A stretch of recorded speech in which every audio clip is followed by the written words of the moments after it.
Welcome everybody to my first ever edition of the Weekend Breakdown. This weekend we're really just going to be breaking down UFC 316. I'm going to hand over the NBA Finals and NHL Stanley Cup to the other cappers here on TonyPicks.com. You know, we got a great team full of great cappers. You need to hop onto our stuff, hop onto the site, check out our premium picks. They're always up for sale. We got our $19 best bet. We have our long-term passes, whether if it's a 3-day, a 7-day, month pass. And I even got a year high roller pass for up to $1,200. That's for the high rollers. We'll make that $1,200 for you in about a month. So it's well worth it. Everything, of course, on Tony'sPicks.com is profit guaranteed, meaning if that bet loses, you do get your money back. Something to think about whenever you want to make some bets with us. So without further more, let's get into it. UFC 316. With the first fight of the night, we're going to go MarQuel Mederos versus Choinski. With this fight here, I mean, it's the first fight of the night. I'm not trying to tell you to load up crazy on it, but, you know, we got a decent lean here with MarQuel Mederos, a strong side to lean towards. He's got the height advantage, the reach advantage. He has the UFC experience advantage. And, you know, when you look at Choinski's record, his last two fights were in the Anthony Pettis fight league. And, of course, he's fighting out of Roufusport. So you got to think that, you know, Pettis really bent backwards for him and found him a couple cherry-picked fights to pad that record and get him finally that UFC shot. I don't like betting on guys that do that personally to advance their career.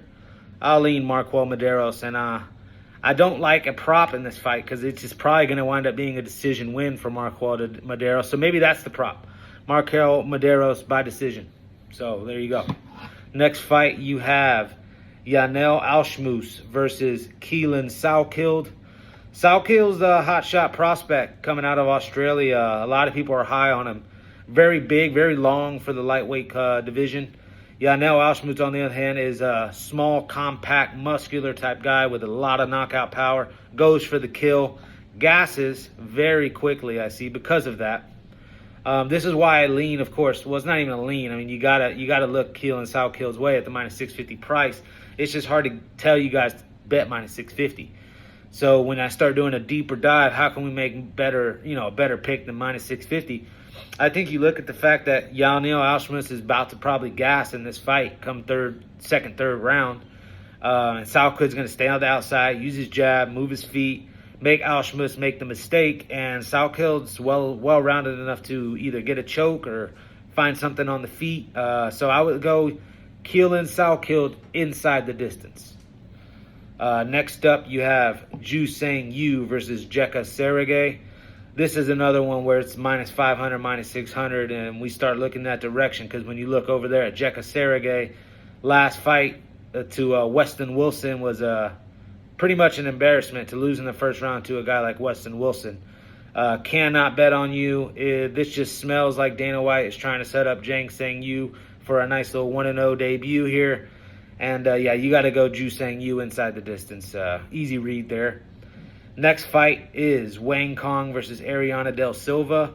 This is a fight I'm actually kind of excited about. Wang Cong seems to have all the hype right now, dressing up like the Joker at weigh-ins and all this. But, you know, I think she's quite fraudulent. That fight against Gabriela Fernandez kind of showed what I'm talking about. A lot of bettors have been backing her at these fat, ugly, disgusting prices of like minus 800, minus 1100. And, you know, they paid the price on that one there. To see Wang Cong get submitted like that definitely makes you take a step back and realize that she can lose this fight here right now to Ariane de Silva. De Silva's definitely a little bit more athletic than Gabriela Fernandez. I think she has a lot more to offer on the feet as well. Wang Cong can be in trouble if she cannot get this fight to the ground. So at the plus 400 price, I think you got to take Ariane de Silva. Next up, you got Khaos Williams versus Andreas Gustafsson. This is another fight here I just don't see going the distance. Both guys are going to slug it out and go for the knockout. Gustafsson does have a little bit of the reach and height advantage, but Khaos Williams makes up for it with his explosiveness and, you know, just chaos that he literally wreaks in the cage. And I'm going to lean that way. I mean, I've always been a Khaos Williams type guy. He finish or go home. Yeah, I'm going to go Khaos Williams by knockout instead of touching the minus 195. Next up, you have Serghei Spivac versus Waldo Cortes-Acosta. Cortes-Acosta, of course, 13-1 heading into this fight. Looking like probably the next hotshot heavyweight prospect, potentially. I'm not saying he's no Tom Aspinall or anything, but, he's looking to make a run. Well, I think Serghei Spivac's the type of guy to actually put a stop to that run. If you look at Cortes-Acosta's record, his one loss is to Marcos Rogerio de Lima, which is a guy who fights very similar to Serghei Spivac in that he likes to come at you forward, come towards you with the wrestling, cage control, and he has a little bit of boxing.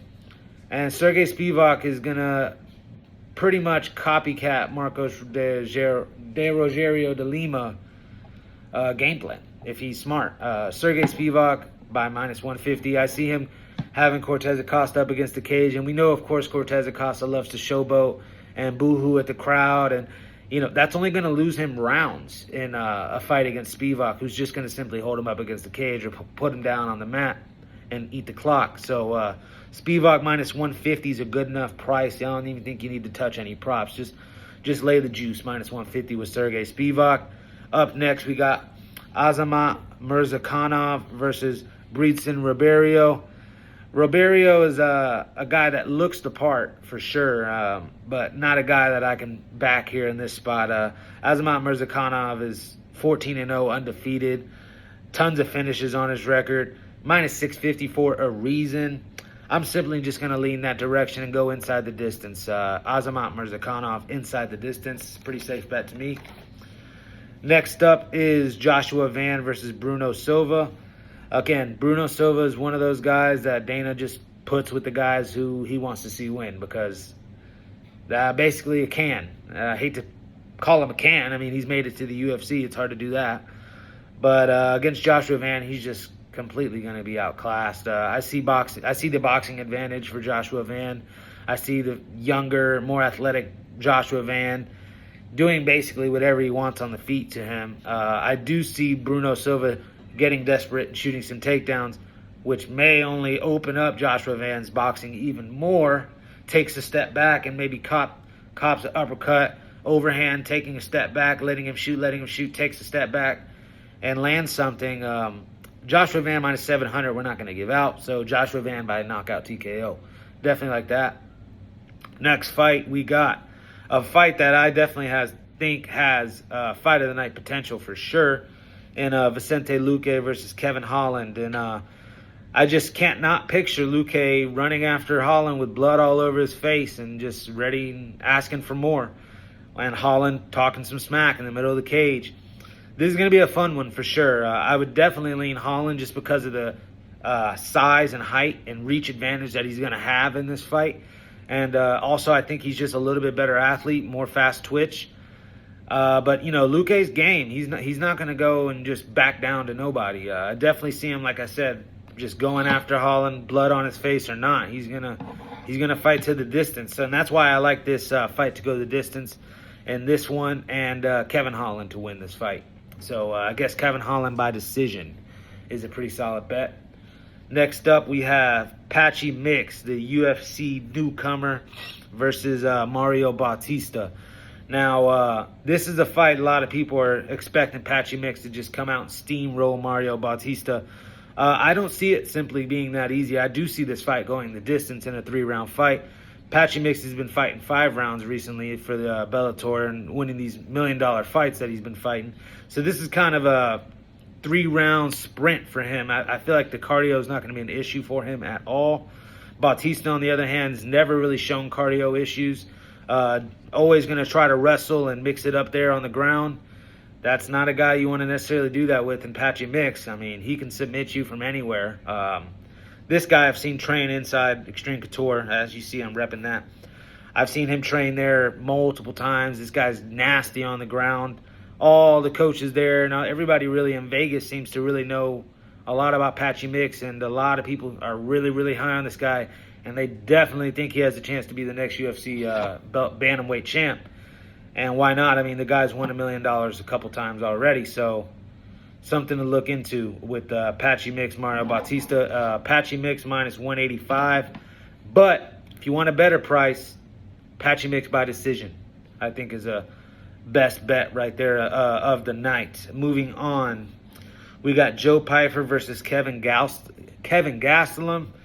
Gastelum used to be one of my favorite fighters growing up. I mean, he reminded me a lot of myself as far as body type, short, stubby, chubby guy who just runs out throwing bombs and finds a way to get it done. But since the Adesanya fight, I mean, he's been an utter shell of himself. I mean, I just can't seem to back him in this spot here against Joe Pyfer. Joe Pyfer's a guy Dana White loves, clearly, getting him great matchups and padding that record.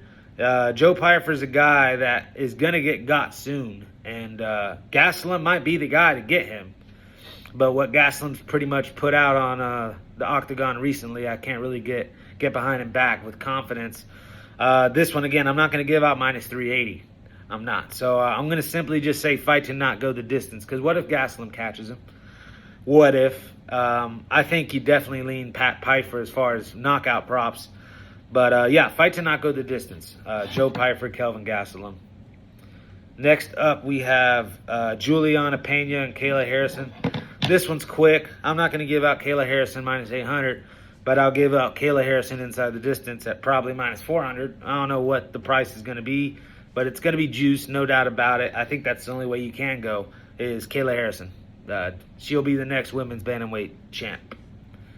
So that brings us to the main event of the evening, which is going to be Merab Dvalishvili versus Sean O'Malley 2. I'm pumped for this one. I was letting the fanboys get into me last time out when these two fought. I don't know what it was. I just listened to that pink hair Lamborghini hype and hopped on the O'Malley train thinking that he would show up.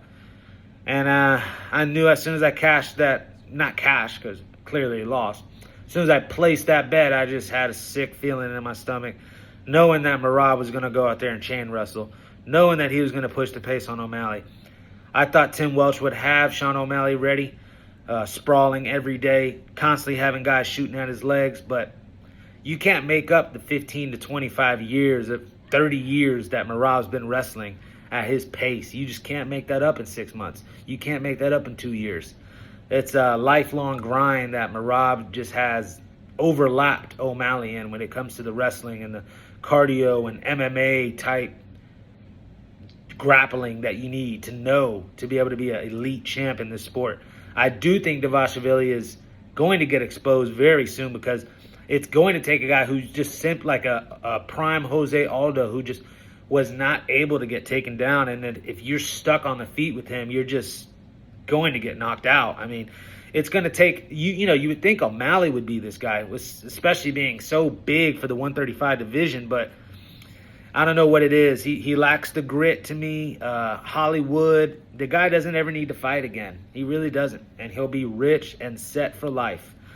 I have to lean Dvalishvili here. I don't see a finish. I see another decision. Dvalishvili, 5 rounds of just lay and pray. So, yeah, that breaks down the card for you guys today. I'm excited for this card. It's my first card to watch here on Tony'sPicks.com. You guys need to check out some of the picks I got on the website. Like I said, I got my 3-day pass, my 7-day pass, my June jackpots for the month. I'll be having one out in July as well. And also hop on to me for that year long-term pass. If you're a high roller, $1,200 shouldn't be anything for you. We'll make that $1,200 in a month. And the rest of the year is all profit. And that also explains the profit, brings me to the profit guaranteed pitch that I have for you guys, that all of our picks here are profit guaranteed. If they do not win, you get your money back. So it's always something to think about when it comes to buying picks here. But yeah, check out what we got on Tony'sPicks.com. First video, a little rocky. You guys can see I'm getting comfortable behind the video or, behind the mic. So soon I will have a lot more of these videos out for you guys. Football season's around the corner, so our weekend breakdown will include some football. Next weekend, if there's no UFC, I think there is. Not looking at it yet, but I'll probably break that down, and some baseball coming soon as well. We got Yankees and Red Sox this weekend. Pumped about that.